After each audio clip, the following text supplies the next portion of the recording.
Muy bien, amigos, muy buenos días tengan todos y todas a esta mesa de diálogo Indesol, que como siempre les decimos, pues es un espacio abierto a la reflexión y al diálogo de temas relevantes de la realidad social.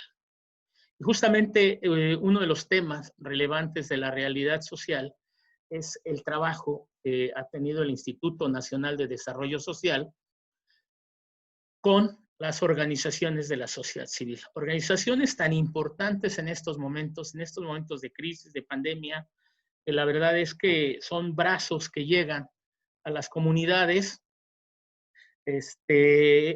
a donde el propio gobierno de verdad no llega, ¿no? Creo que esa es la noción que tenemos de las organizaciones de la sociedad civil.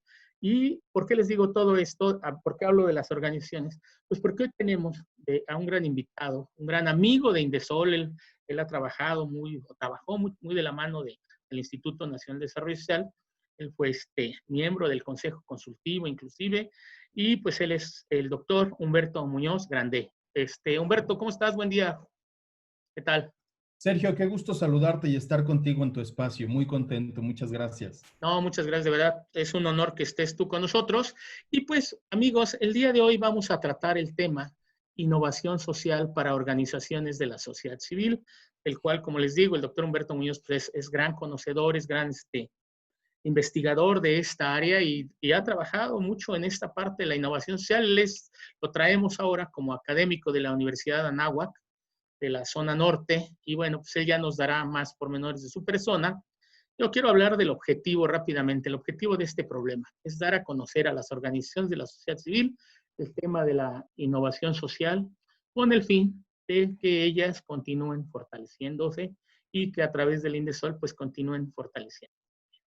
En fin, como introducción les comento que la innovación social es entendida como un proceso creativo que surge de las interacciones entre actores organizados con la finalidad de crear valor público, que se traduce en cambios de actitudes, comportamientos, percepciones, rutinas organizacionales y nuevas instituciones que se caracterizan por ser al mismo tiempo financiera y socialmente rentables para el beneficio de la sociedad en general.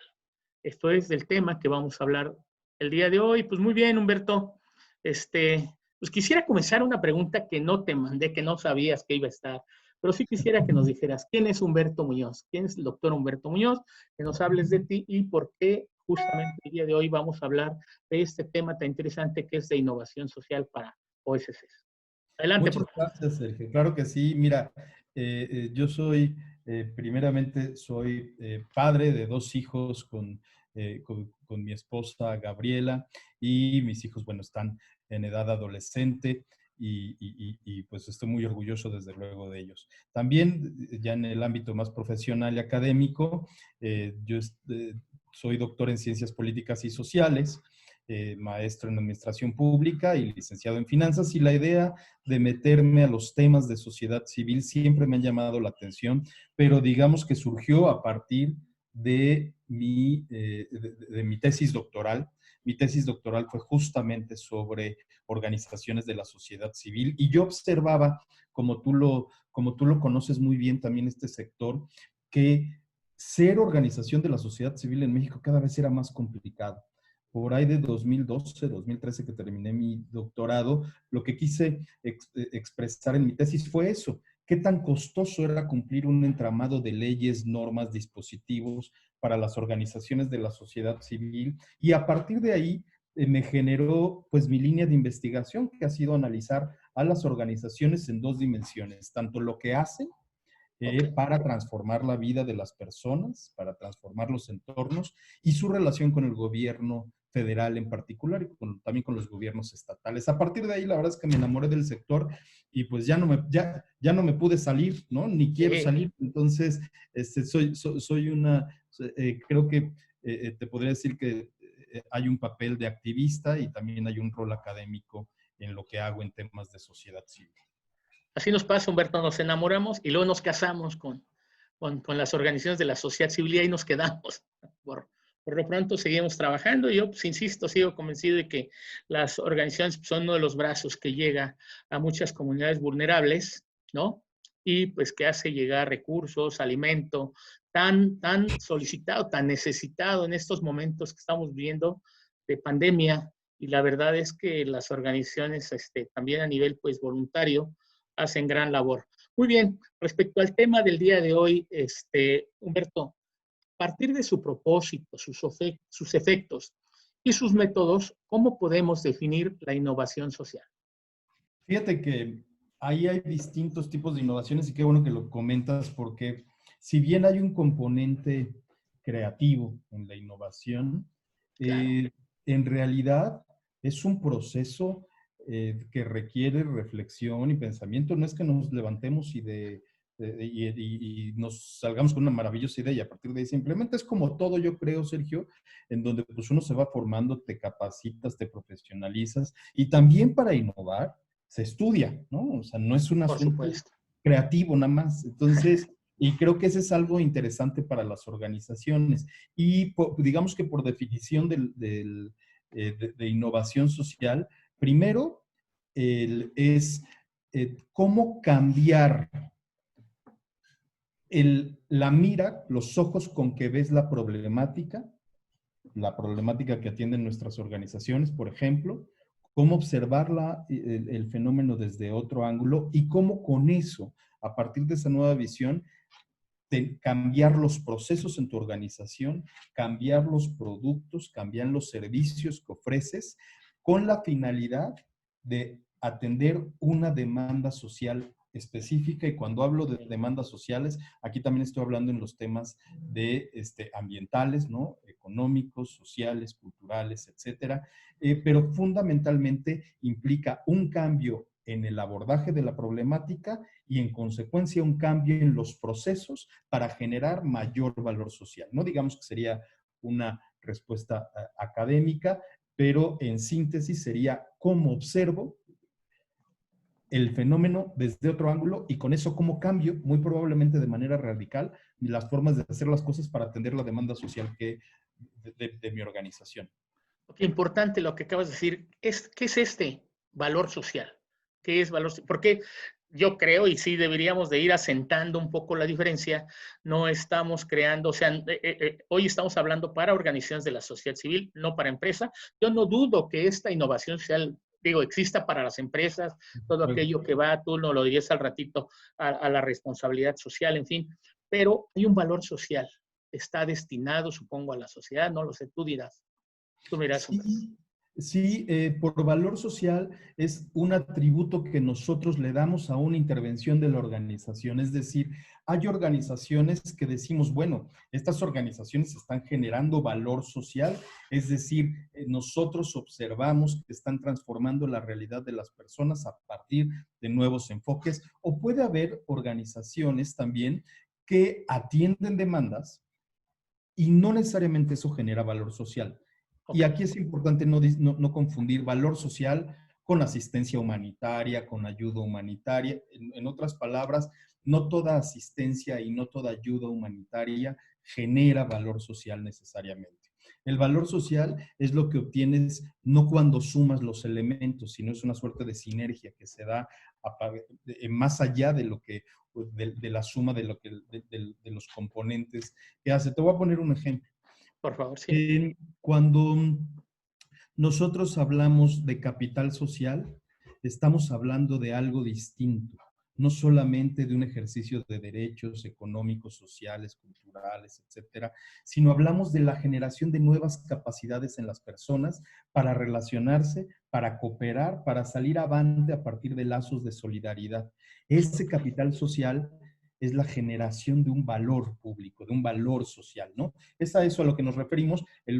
Algo que no sería es, bueno, pues yo estoy atendiendo las necesidades, y en este ejemplo lo haré más adelante, regresaré a él, pero a lo mejor yo puedo atender las necesidades de vivienda, de educación, de salud de una comunidad, y la ujú, organización puede estar atendiéndolas.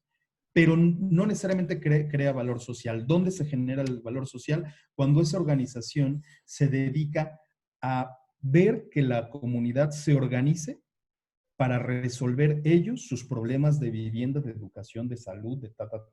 Ahí se detonan ya capacidades en la comunidad que les permite superar los desafíos que se les vengan, ¿no? Eso sería Sí. capital Sí, estructural. fíjate qué bueno que tocas este tema. Nosotros siempre estuvimos en contra de aquella palabra, intervención social. Ujú. Creo que nosotros estamos convencidos de que es interacción social y es justamente hacer que las personas en las comunidades participen, que se apropien, vamos, de los proyectos. Si una organización lleva un proyecto, que se apropien de ellos, ¿no es así? Sí, Sí, claro. y fundamentalmente su participación. Sí, recuerdo muy bien las palabras de Man, que gran amiga del sector, María Angélica Luna Ajá, Parra, justo que hablaba de esto, ¿no? Y ella discutía mucho, recuerdo, con los investigadores y les decía, es que ya dejen de hablar de modelos de atención y de intervención, tenemos que así hacer es, énfasis en el tema de la interlocución, en estos modelos de interacción social, y efectivamente, el punto central, y qué bueno que lo tocas, cuando tú estás haciendo tu modelo en las organizaciones de la sociedad civil, la verdad, y tú lo sabes muy bien, no parte del fundador de la organización de la sociedad civil o no debiera de partir de ahí. ok, Parte de la interacción con el destinatario, con el beneficiario. Si no, sí, no así hay es, forma de construirlo, ¿no? Si no, uno se imagina las cosas, pero si yo no lo he vivido, la verdad es que pues va a ser un modelo muy miope. Y no solamente eso, no es solamente construirlo con el beneficiario directo, sino con los distintos grupos que intervienen en la problemática. así Eso te es. da mayor complejidad y te genera modelos más complejos y eventualmente con mayor impacto social, ¿no? Sí, fíjate Sí. que yo ponía de ejemplo allá en algunas capacitaciones hace algunos años. No sé si recuerdes, hubo un programa por ahí en Canal 11 hace algunos años que se llamó Niño Santo. Y Ujú, vamos, rápidamente te digo que era claro, un grupo una de serie, médicos, una una serie. serie, sí, y fue un grupo de médicos, llegaban a un poblado, a una comunidad, como estamos hablando, y decían, no, pues casi, casi venimos a curarlos, venimos a vacunarlos, ¿no? Contra tales y tales enfermedades. Y el ejemplo de esto es, no los dejaron entrar. ¿Por qué no los dejaron entrar? Porque justo este grupo de médicos no llegó a interactuar con la comunidad, pues para ver cuáles eran sus problemáticas, cuáles eran sus prioridades y entonces hacia dónde tender, ¿no? Ellos decían, nosotros tenemos un niño santo que nos cura. Y pues justamente es esto que nos estás hablando tú, Humberto, de buscar la participación de la gente, ¿no? Y la interacción con ellos. Porque ¿Cómo además, se ¿sabes relaciona? qué, Sergio? Creo que Ajá, sí, dime. ahí hay un asunto muy soberbio y A creo ver, que es dime. algo que tenemos que quitarnos en el sector, Ajá, en algunas organizaciones que creemos que llegamos y ayudamos y salvamos, ¿no? ándale. Y la verdad es que lo conocemos muy bien este sector y como en cualquier otro, hacemos magníficas y grandes aportaciones. Pero la palabra exacta es contribuimos a mejorar la Así vida de es. las personas. Pero contribuir es distinto a decir gracias a mí, ¿no? Salir, ta, ta, Sí, ta. yo te doy, yo te ayudo, ¿no? Claro, claro, claro. Entonces, Exacto. creo que la palabra es cómo contribuimos y en ese sentido, pues todos contribuimos de cierta manera, ¿no? Perfecto. ¿Cómo se relaciona esta innovación social de la que estamos hablando con las prácticas sociales, Humberto? Pues Justamente de lo fíjate que estamos que, hablando. sí, fíjate que ahí con las organizaciones de la sociedad civil tienen que ver justamente en cómo empezar a ver las problemáticas de manera distinta, las problemáticas que atendemos. Mira, Ok, yo he hablado de un caso en particular que a mí me llama mucho la atención, de organizaciones que observan un fenómeno. Voy a poner el ejemplo de las organizaciones que se dedican a atender temas de vivienda. Y ok. entonces cuando observan, lo que observan como problema es la falta de vivienda. Claro, la Ante la carencia. falta de vivienda, la respuesta automática es, pues, demos vivienda. Cuando tú te planteas la pregunta de qué te falta, la respuesta es, ¿con qué te ayudo? ¿No? ¿Cómo contribuyo? Y entonces, te falta vivienda, pues veo cómo le hago, etcétera, y te doy vivienda. Lo que te permite hacer la innovación social es cambiar la pregunta para que a partir de la pregunta tejas un nuevo modelo de interacción. Y voy a retomar el caso que decía que ahorita iba a tomar, y es, ¿por qué la comunidad no se ha organizado para tener vivienda. Si tú te preguntas eso, ya no te lleva a una respuesta de dales vivienda. Te Sí, te lleva a lleva una, antes. claro, te lleva una respuesta de qué hay que detonar en la comunidad para que ellos resuelvan su problema de vivienda. Ok. Y entonces, en consecuencia, lo que tú piensas como modelo de interacción cambia, porque no va a estar centrado en la construcción, va a estar centrado sí en la construcción, pero de lazos de solidaridad. Hay algunas organizaciones que lo que han hecho es tratar de incidir más en la capacidad de mm, promover la solidaridad, este valor social, ¿no? Que te genera otras cosas, a través, por ejemplo, ahora Juanita va a construir la casa de Pedro, pero Pedro va a construir la casa de Joaquín, y Joaquín va a Okay. construir la casa de Humberto, y Humberto tiene que construir la casa de Sergio. Eso nos obliga a cooperar.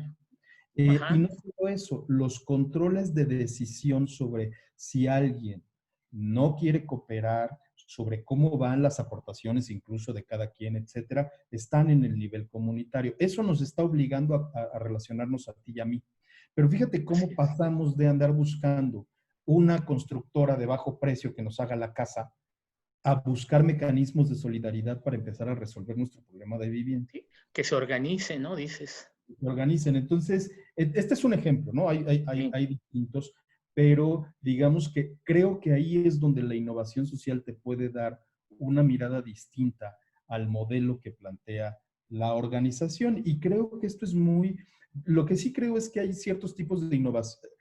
Más adelante hablaremos de eso, pero hay innovaciones, eh, particularmente las innovaciones que son más disruptivas, pueden curiosamente irse a un segmento de organizaciones de la sociedad civil que trabaja más que produce bienes y servicios. No tanto con las de derechos humanos o de derechos de ecología, Ujú. pero sí con las que distribuyen bienes y servicios. Ahí los temas de innovación social, sobre todo desde el ángulo disruptivo, funcionan muy bien. Así es de que yo creo que la innovación está presente en las prácticas sociales de las organizaciones de la sociedad civil, siempre y cuando la organización se plantee la pregunta de interacción, la pregunta de intervención, la pregunta de atención, como quieran llamarlo, desde otra óptica. Ok, justo fíjate que vamos para allá. ¿Por qué? O sea, yo entiendo que ya hay soluciones a muchas cosas, ¿no? Dijiste tú, por ejemplo, si yo encontré que hay carencia de vivienda, te doy vivienda, ¿no? A eso le llamo yo las soluciones existentes. Claro, ¿Por qué se considera que la innovación social puede ser una solución a un problema social que es más eficiente y sostenible que esas soluciones existentes, Humberto? O sea, ¿por qué consideramos que la innovación social podría tener mejor respuesta, mejor solución, más eficiente, todo ello, que las soluciones que ya hay? sí, claro. Primero, porque cuando tú ves la pregunta, el planteamiento desde otro ángulo, la Ok, solución es distinta. absolutamente. O sea, no hay forma que siga siendo lo mismo, Ajá, aunque como un resultado indirecto pudiera parecer el mismo. Me explico. En este caso que te ponía de las organizaciones de vivienda, finalmente su producto va a ser vivienda. Van a sí, terminar teniendo vivienda. Pero fíjate cómo eso fue lo menos importante del modelo, porque lo importante era construir capital social y relaciones de solidaridad y confianza. Eh, cuando tú, cuando planteas la pregunta de por qué las innovaciones sociales sociales. son más sostenibles en el tiempo, esta es la respuesta. Porque lo que tú detonaste no fue una casa, fueron relaciones solidarias que se quedan en la comunidad de aquí para adelante, si se Ok, sigue manteniendo, luego, y requieren refuerzos de continuidad y de solidaridad y pero son sostenibles en el tiempo. La casa, acabó la casa, pero esa casa también va a necesitar temas de drenaje, temas de pues, vías de acceso a la comunidad, etcétera, etcétera, etcétera. y Y entonces decía hace siempre rato cuestiones nuevos problemas, ecológicas. claro, y siempre vas a tener nuevos problemas. Uh -huh, uh -huh. La pregunta entonces no es, pues entonces ahora tendrá que venir otra organización para el tema de, no sé, de agua y para el tema de tal. No, pues se trata de tener una innovación sostenible en el tiempo que te permita una interacción tal que con eso generes capacidades que te permitan solventar una buena parte de los problemas, ¿no? Y ser sustentables, justo. Ser sostenibles en el tiempo, desde luego, y sustentable también, y esto, fíjate que ahí, ahora que mencionas el concepto, también sustentable es un asunto importante desde el ángulo también ambiental, desde luego. Claro. De repente, Sergio, no sé si tú coincidas, tú tienes mucha experiencia con las organizaciones, las conoces muy bien desde hace ya muchos años, pero de repente creo que las organizaciones consideran que el tema ambiental como que les es un poco ajeno en sus modelos, ¿no? Ok, posible, sí. No lo ven como parte de, dicen, no, pues los impactos ecológicos, ambientales de una intervención de ayuda a niños con cáncer o de ayuda a, o de apoyo de modelos de atención para adultos mayores, pues no tienen grandes impactos ambientales. La verdad es que sí tienen. ¿Cómo Nada no? más imagínate el manejo de residuos, ¿no? Por En supuesto, un sí. asilo. Y todos los efectos contaminantes que pueden haber alrededor de eso y que las organizaciones empiecen a preguntar, este es otro elemento, a preguntarse, ¿será que sí dejo una huella ecológica con mi modelo? Cuando te lo empiezas a preguntar, te obligas a responder. Sí. Y cuando te obligas a responder y encuentras que sí hay ciertos impactos, lo que tienes que hacer es tratar de ver cómo reducir esos impactos. Y eso ya cambió tu modelo. Ese es un proceso de innovación, cuando encuentras nuevas cosas que no veías. Sí, claro. Y déjame decirte otra cosa que espero que estés de acuerdo, en la cuestión de género. De verdad, también hace algunos años había muchas organizaciones que no lo tenían en visto, ¿no? O sea, no lo tenían visto o visibilizado la cuestión de género como la cuestión ecológica. Y pues decían, pues sí, vamos a ayudar a niños con cáncer. Pero espérate, o sea, hay un tratamiento diferente para las niñas y los niños con Claro. cáncer. O sea, como que, no vamos, yo pongo un ejemplo así como un problema de nutrición para niños y niñas de 10 a 16 años. Obviamente en cuestión de crecimientos de ambos géneros, más o ambos sexos, hasta ahorita, pues es diferente el de las niñas y los niños. Yo tendría nutricionalmente que estar tratándolos diferente. Sin embargo, había organizaciones que las trataban del mismo modo, ¿no? Desde luego, desde Es luego. prioritario. Claro, y cuando tú cambias el enfoque, como lo has mencionado, te obligas a Ándale. modificar, y probablemente ahí estén surgiendo los cambios y las innovaciones en el modelo. Perfecto, pues qué bueno. Mira, aquí me voy a adelantar a una pregunta, porque justo cae en lo que estabas diciendo, ¿no? ¿Por qué crees que es importante justamente esta reconstrucción del tejido social comunitario? Y más, Humberto, en estos momentos que estamos atravesando de pandemia. Sí, pues mira, la verdad es que la pandemia nos dio contra la pared, ¿no? Ujú. En muchos aspectos. Y lo que yo estoy convencido es, generalmente, y aquí voy a acudir a un ejemplo internacional para ver si puedo expresar lo que quiero. Tú recordarás los ODMs, los Objetivos de Desarrollo del Milenio, Sí, claro, el antecedente de los hoy ODS, ¿no? Los así Objetivos de es. Desarrollo del Milenio. Se planteó, y aquí déjame hacer el paralelismo también con unas metodologías, cuando se hicieron los objetivos de desarrollo del milenio en el año 2002, 2001, 2000, no recuerdo ahorita, que terminaban en 2015, se plantearon eso, objetivos. Pero hubo algo que se perdió en el camino. Nunca se establecieron, estaban los grandes objetivos, pero y como humanidad nos pusimos de acuerdo dónde queríamos llegar. Pero como una humanidad no nos pusimos de acuerdo cómo queríamos llegar a esos, cuáles eran Ok, los medios. Es hasta cuando viene la Agenda 2030 con los 17 ODS, también por eso obedece el aumento del número de objetivos, cuando se empiezan a plantear la necesidad de objetivos facilitadores para llegar a esos cambios, las alianzas, la participación ciudadana, etcétera, etcétera, etcétera. Y algo similar sucede con las metodologías para el diseño de modelos de las organizaciones. Cuando uno diseña las metodologías de los modelos a partir de marco lógico, que es una maravillosa herramienta, Pero el marco lógico te lleva a preguntarte dónde quieres llegar. Si tú lo cambias y utilizas otro tipo de metodologías, teoría de cambio, por ejemplo, vas a tener un modelo mucho más enriquecedor porque te va hablando de los resultados intermedios y no solamente del resultado final.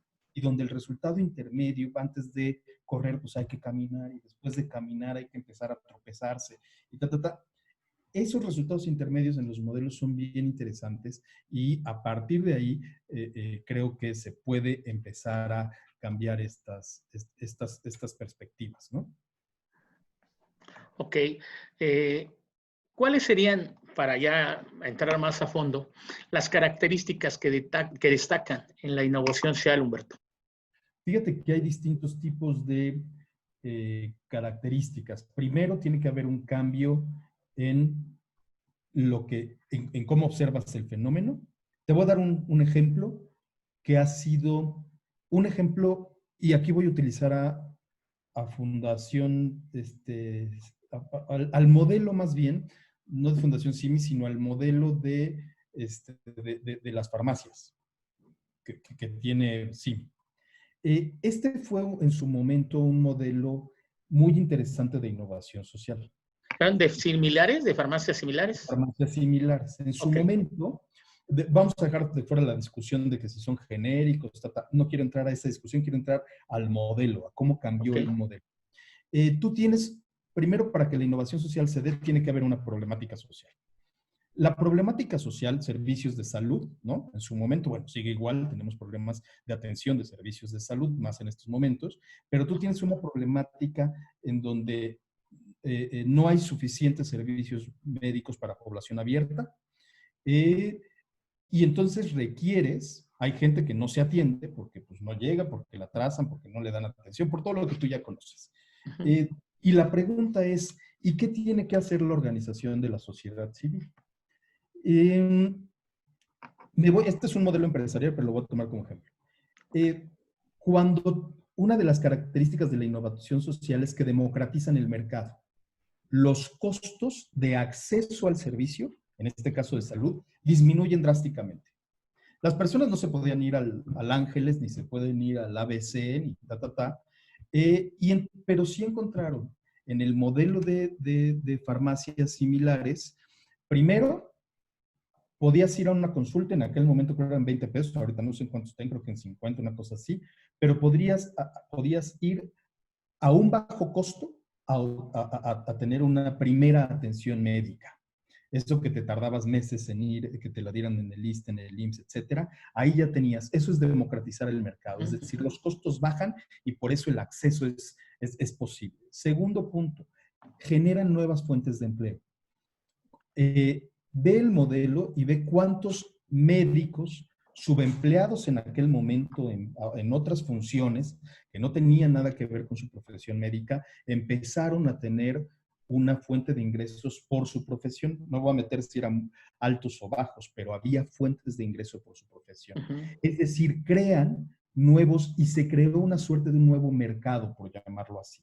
Es un mercado que daba satisfactores para salud, en este tema específico de las clínicas que metieron, ¿no?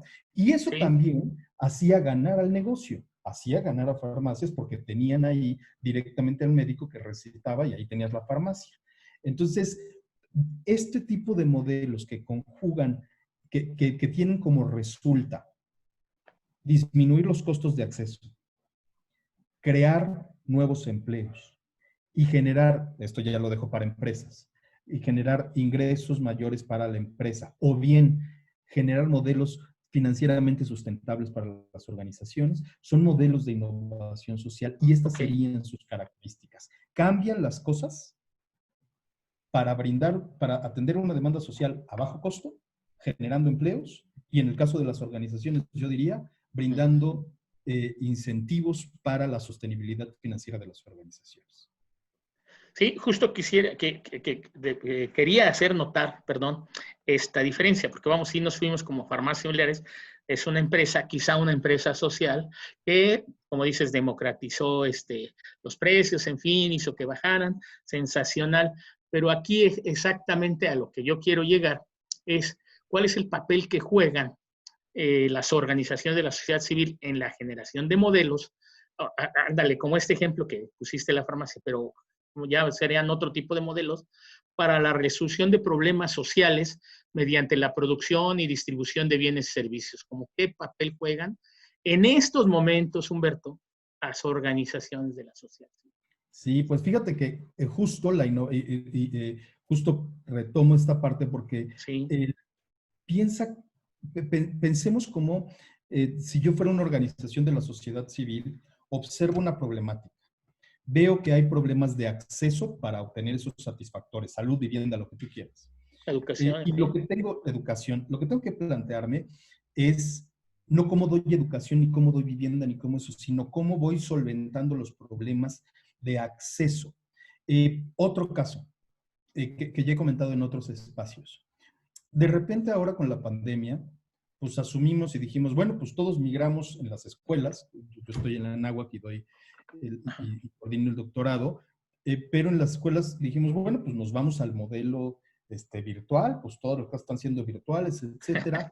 Y de repente, más allá de que no fue nada fácil los profesores ni para los alumnos, etcétera, eso, platicando con algunos colegas que tú conoces bien de la UAM Lerma, me decían, a ver, es que de repente asumimos que transitar hacia el modelo digital era sencillo. Pensábamos que los problemas iban a estar en la adaptación y la eficiencia de la comunicación y la transmisión de información y conocimientos, lo que tú quieras.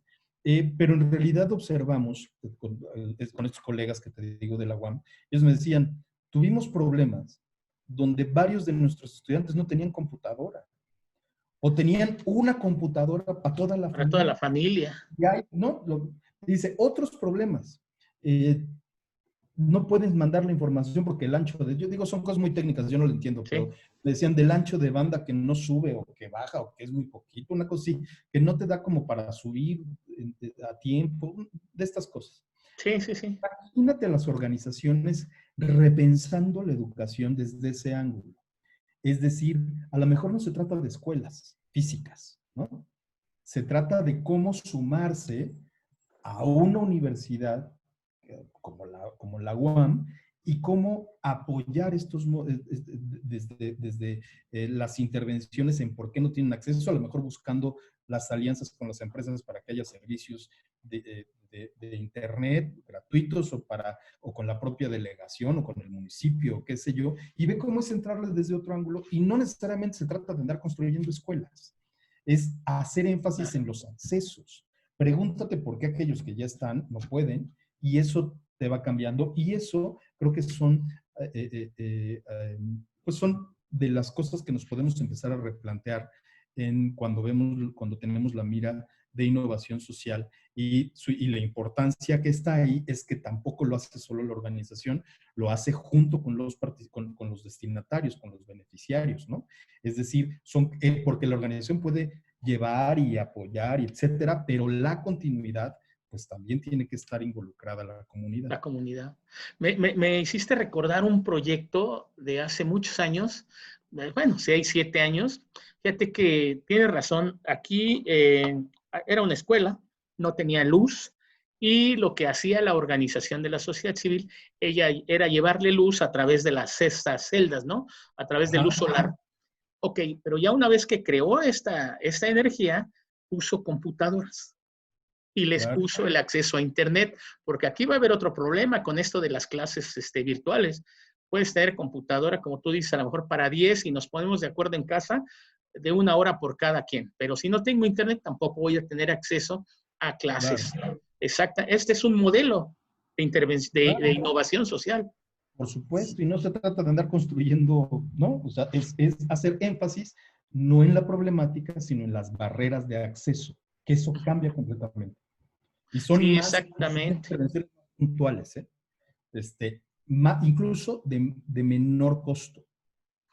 Así es. Tú que conoces, ¿qué organizaciones? Digo, supongo que no todas, hace rato inclusive hiciste una separación de organizaciones, ¿no? Dijiste que, bueno, las que producen bienes y servicios son como que las que más, pues tendrían que estar en este modelo de innovación social.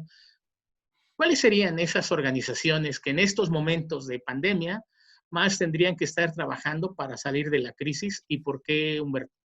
Mira, por ejemplo, hace 2 semanas, eh, muy amablemente la CONAHAP, que es digamos que la junta de las juntas de De asistencia, asistencia.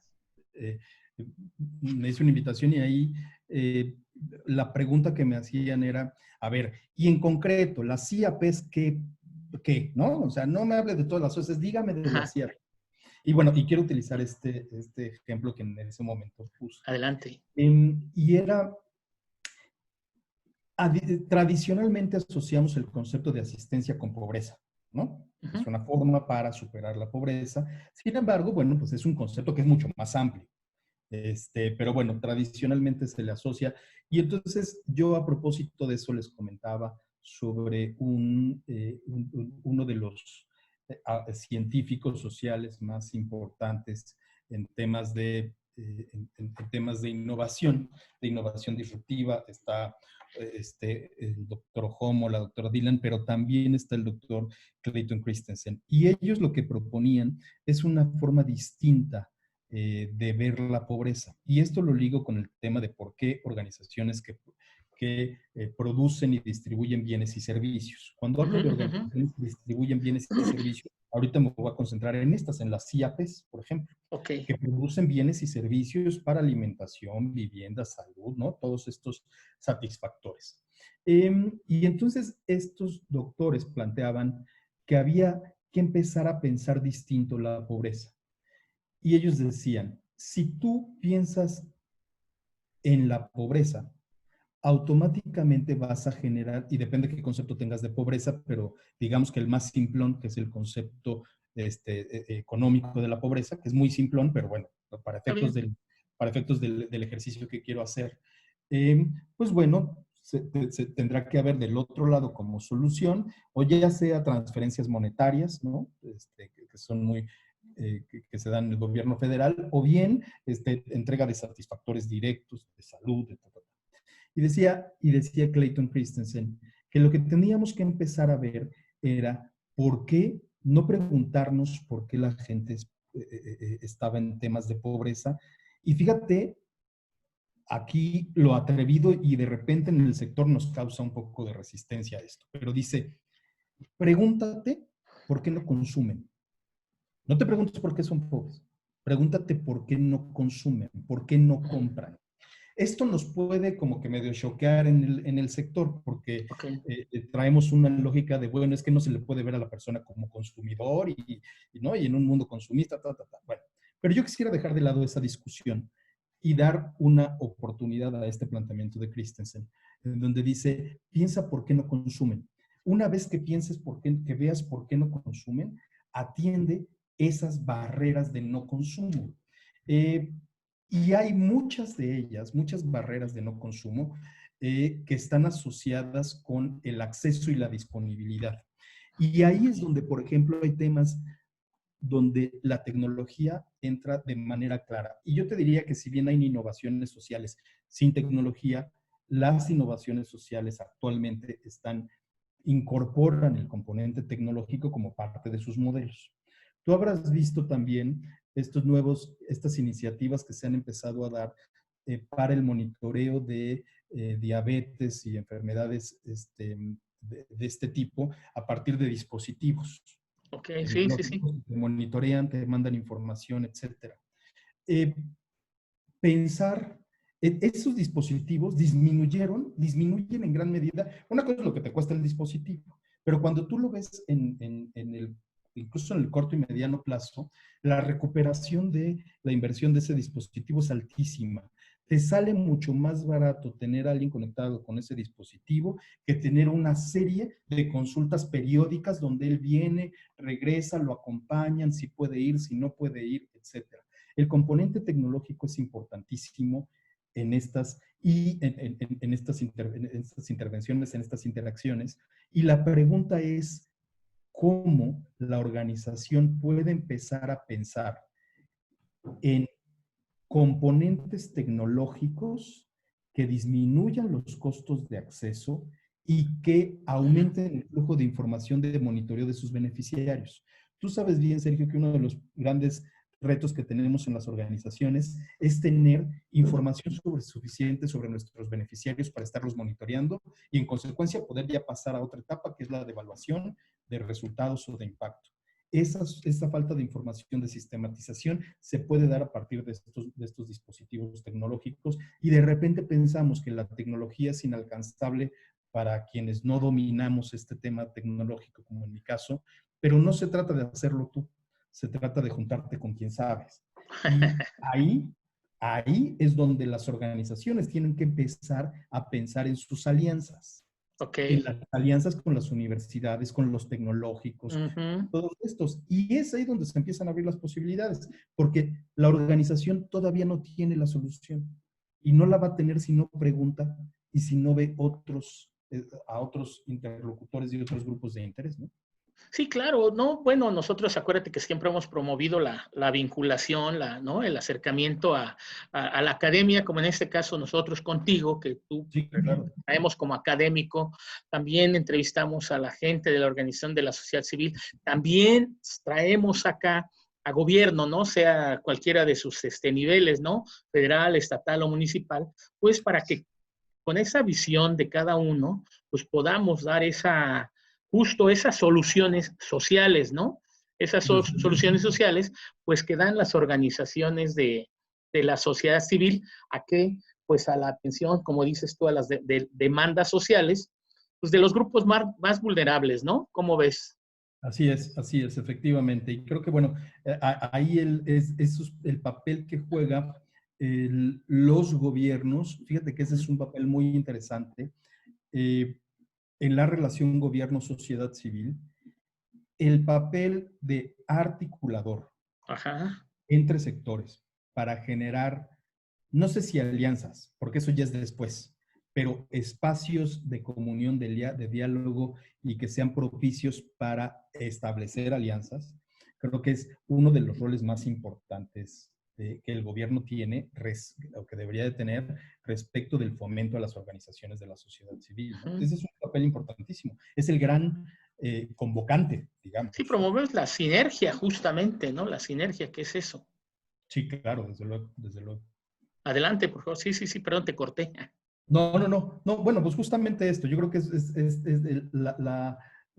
esta relación que se puede tejer entre los distintos actores está dada a partir de lo que puedan hacer las distintas dependencias y entidades de la administración pública, tanto federal como estatal como municipal, en ese rol, ¿no? Y eso creo que son cosas que deberían de estar plasmadas como parte de las facultades de las distintas entidades y dependencias, y eso debería ser algo a lo que se le dé seguimiento, ¿no?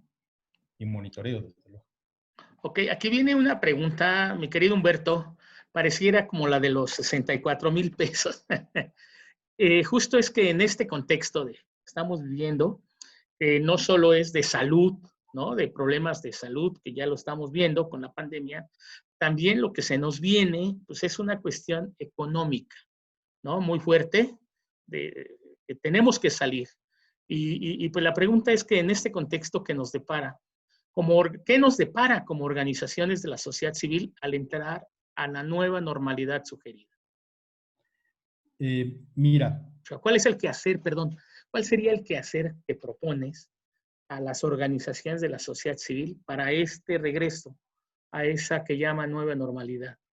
Yo creo que es muy desafiante en distintos sentidos. Uno, no solamente a las empresas les pega la Claro. situación económica, a las organizaciones de la sociedad civil también. Uh-huh. Desde luego, habrá una reducción natural en las donaciones que se hacen por parte de las empresas a las organizaciones de la sociedad Ok. civil. Eso ya nos implica un nuevo contexto a las organizaciones, un contexto en el que habrá menor recurso privado, ¿no? Que sumado a la ausencia del recurso público federal, imponen a la organización en otro nuevo contexto. Este es un contexto Claro. en términos de condiciones, ¿no? O sea, Sí, los entiendo. condicionantes son, pues, lana no va a haber, y eso te va a pegar.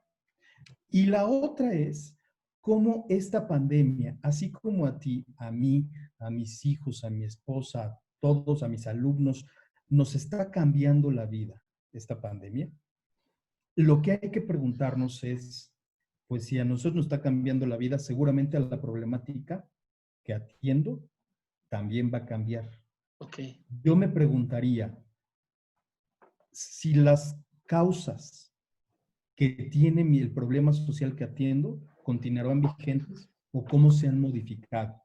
Porque hasta que no me lo pregunte, no voy a cambiar mi modelo de interacción, de atención, de intervención. Y si yo sigo haciendo las mismas cosas en mi modelo, en mi programa, como las venía haciendo, está bien, solamente que ya no van a responder a esto que denominas muy bien la nueva normalidad, porque Ajá. los escenarios cambiaron y yo estoy teniendo soluciones Las mismas. ante un viejo paradigma, ¿no? Ante problemas Sí. previos a la pandemia. Entonces, yo creo que el primer trabajo, son dos trabajos muy fuertes. Uno, cómo superar los problemas de procuración de fondos. Eso se Fuerte. los tenemos que dejar y ahí es muy importante dejárselos a los consejeros, a los patronos, desde luego al Sí. director, etcétera. Y creo que las soluciones son sobre todo a ese nivel y a esas capacidades de relaciones de los directivos, de los patronos, de los consejos, del consejo directivo. Y la otra, que es la preocupación sustantiva de los equipos de trabajo de campo de las organizaciones y es, Chihuahuas, ¿no será que, el problema que atendíamos ya cambió? Pregúntenselo, Ah, pregúntenselo, eso es importantísimo. Otra vez revisa, otra vez pregunta a los destinatarios, otra vez, porque eso va a meritar un cambio en los modelos de interacción, de atención o de intervención de las organizaciones de la sociedad civil. Es una nueva realidad, porque hay nuevos sí. problemas. Los problemas cambiaron. No puedo Claro. seguir dando soluciones anteriores a problemas que ya cambiaron y mutaron. Híjole, por todo lo que me dijiste, me quedo con una frase, a ver qué te parece. Innovarse o morir, no lo sé, pero tenemos que Claro, innovar. desde luego, desde luego. Yo creo que, fíjate que hay dos lentes con los que yo observo ahora a la sociedad civil. Ajá. Eh, los observo, pues desde luego, quizás influenciado por lo que yo hago en la náhuatl, pero creo que las organizaciones no se pueden seguir viendo sin dos lentes básicos. El lente de la innovación, ponernos los lentes para que con esos lentes veamos las problemáticas desde otra forma y proponer soluciones distintas, y los lentes de la responsabilidad social entendida como que todo ese modelo que vayas a hacer para cambiar la realidad de las personas tenga tres abordajes. El abordaje económico, que bien puede ser cómo generar mayores recursos para la organización para que sea sustentable en el tiempo, o bien cómo detonar procesos que generen mayores ingresos a los destinatarios. La dimensión social, que es la resolución de la demanda en específico, y también el impacto ambiental de nuestras acciones. Esto no lo podemos perder de Sí. vista. Creo que esos serían los dos lentes a partir de los cuales observo las organizaciones tendrán que empezar a ver su nueva realidad. Ah, pues qué sensacional panorama nos has dicho, nos has abierto los ojos, de verdad, una nueva manera de ver las cosas, de ver los problemas, cambiar la visión y pues, encontrarnos con todos esos problemas nuevos, que son nuevos, que vamos a tener ahí al retorno de esta pandemia, al regreso a esa nueva normalidad. Humberto, Así es, híjole, Sergio. pues muy bien, pues muy bien. Creo que agotamos aquí el programa, para mí sensacional, porque pues justo este tipo de cuestiones tienen que ir, las organizaciones tienen que ver este tipo de programas, tienen que pues entender lo que le estamos diciendo, digo, a su manera, por supuesto, claro, y de verdad renovarse, ¿no? Innovarse y buscar esa innovación social. Que innovación social inclusive no tiene que ser la gran inventiva, ¿no? Sobre lo que ya hicieron es qué otra cosa puedo hacer, qué le puedo cambiar, que me va a dar esa nueva otra solución. ¿No es así, Humberto? Efectivamente, mira, y justo ahí, qué bueno que tomas esto, hay distintos tipos de innovaciones. Ah, La mira. innovación no es una sola, hay innovaciones que te permiten, se les llama innovaciones de eficiencia. Y Uh-huh. estas innovaciones de eficiencia lo que te permiten es hacer más con menos.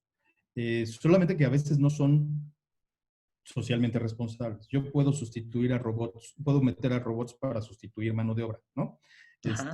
Eso me va a hacer más eficiente y entonces la tecnología me va a ayudar a ser más eficiente. Solamente que quite un chorro de empleos. Pero eso me va a permitir reducir mis costos, etcétera. Y hay esas innovaciones de eficiencia que existen y que son necesarias, pero hay que ver qué impactos puede tener.